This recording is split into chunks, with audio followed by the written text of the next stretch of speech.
നമ്മൾ ചിലപ്പോൾ പറയാറുണ്ട്, ചില വീടുകളിലെ പട്ടിയായെങ്കിലും നമ്മുടെ സമൂഹത്തിലെ കുറേ മനുഷ്യരെ ജനിപ്പിച്ചിരുന്നെങ്കിലെന്ന്. അത് അപമാനിക്കാനല്ല, ആ പട്ടിക്ക് കിട്ടുന്ന ഒരു പരിഗണന കാണുമ്പോഴാണ്. 3-4 നേരം ഭക്ഷണം, ഇറച്ചി, കുളിപ്പിക്കാൻ ആൾ, ചില പട്ടിക്കൂടുകളൊക്കെ AC ചെയ്തതുപോലും ഉണ്ട്. അതുപോലൊരു ജീവിതം കിട്ടാത്ത ഒരുപാട് മനുഷ്യർ എല്ലാ ജാതി മതങ്ങളിലും കഷ്ടപ്പാടുകാരായി ഈ സമൂഹത്തിൽ ജീവിക്കുന്നുണ്ട്. ഞാനിപ്പോൾ പട്ടിയുടെയും കുട്ടിയുടെയും കാര്യം പറയാനല്ല വന്നത്. ആ വീട്ടിലെ അങ്ങനൊരു കഞ്ചാവ് ചെടിയായെങ്കിലും ജനിച്ചാൽ മതിയായിരുന്നു എന്ന് തോന്നിപ്പോകുന്നൊരു സംഭവം ഞങ്ങളുടെ നാടായ കരുനാഗപ്പള്ളിയിലുണ്ടായി. മാതൃകാ കർഷകരെന്ന പേരിൽ ഒരുപാട് പേരെ ആദരിക്കാറുണ്ട്. അവരൊക്കെ മണ്ണിൽ പണിയെടുത്താണ് അങ്ങനെ ആവുന്നത്. സത്യം പറഞ്ഞാൽ ഈ മുഹമ്മദ് മുഹസിൻ എന്നു പേരായ ആ അനുജമ്പയ്യൻ എടുത്തതിൻ്റെ അത്രയും ഒരു ത്യാഗം ഒരു കർഷകനും എടുക്കുന്നില്ല എന്നുള്ളതാണ് അതിൻ്റെ ഒരു പ്രത്യേകത.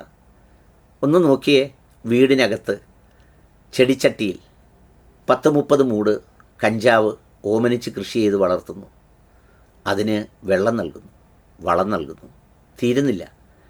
ഏതൊരു കാലാവസ്ഥയിലാണോ അവൻ ആർത്തുല്ലസിക്കുന്നത്, ആ കാലാവസ്ഥ ഒരുക്കാനായി ശീതീകരണി വെക്കുന്നു. എന്നിട്ട് ഒരു കുഞ്ഞിനെ അമ്മ പരിചരിക്കുന്നത് പോലെ കഞ്ചാവ് ചെടികളെ മക്കളായി സ്വീകരിച്ചുകൊണ്ട് ആ ചെറുപ്പക്കാരൻ അതിനെ ആറ്റുനോറ്റ് വളർത്തുന്നു. അങ്ങനെ വളർത്തി ചിലപ്പോൾ അത്യാവശ്യത്തിന് ഉപയോഗിക്കുന്നു, മറ്റു പ്രയാസപ്പെടുന്നവർക്ക് നൽകുന്നു. കരുനാഗപ്പള്ളിയിൽ കഴിഞ്ഞ ദിവസം എക്സൈസ് സംഘം പിടിച്ചത് ഇതുപോലൊരു മാതൃകാ കർഷകനെയാണ്. വീടിനകത്താണ് അത് ഞാൻ കഞ്ചാവ് വളർത്തുന്നത്. ബാക്കിയുള്ള വിവരങ്ങളൊന്നും എനിക്ക് ലഭ്യമല്ല. അങ്ങനെ ലഭ്യമായിട്ടും കാര്യമില്ല. കാരണം ഇന്ന് പല രൂപത്തിലും ഭാവത്തിലും ഇത് ധാരാളമായുണ്ട്. കഴിഞ്ഞ ദിവസം നല്ലൊരു സിവിൽ എഞ്ചിനീയറെയാണ് 5-6 കോടി രൂപയ്ക്ക് മയക്കുമരുന്നും കഞ്ചാവുമായി പിടിച്ചത്.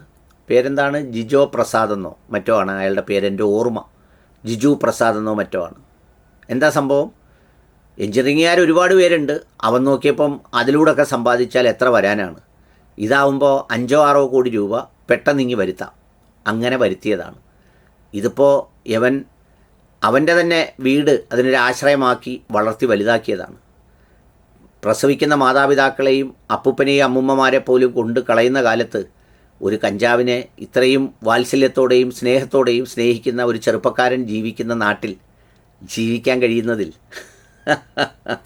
എനിക്ക് അതിയായ സന്തോഷമുണ്ട്.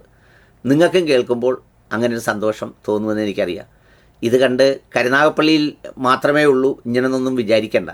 നമ്മുടെ വീട്ടിലും എവിടെയെങ്കിലുമൊക്കെ AC മുറിയോ കട്ടിലോ ഒക്കെ ഉണ്ടെങ്കിൽ നമ്മുടെ ഇതുപോലത്തെ മുഹമ്മദ് മുഹസിൻ മക്കളുള്ള വീടുകളാണെങ്കിൽ അവിടെയൊക്കെ ഒന്ന് കുനിഞ്ഞു നോക്കിക്കോളൂ. ചിലപ്പോൾ അവനും ഒരു കർഷകനായിരിക്കും.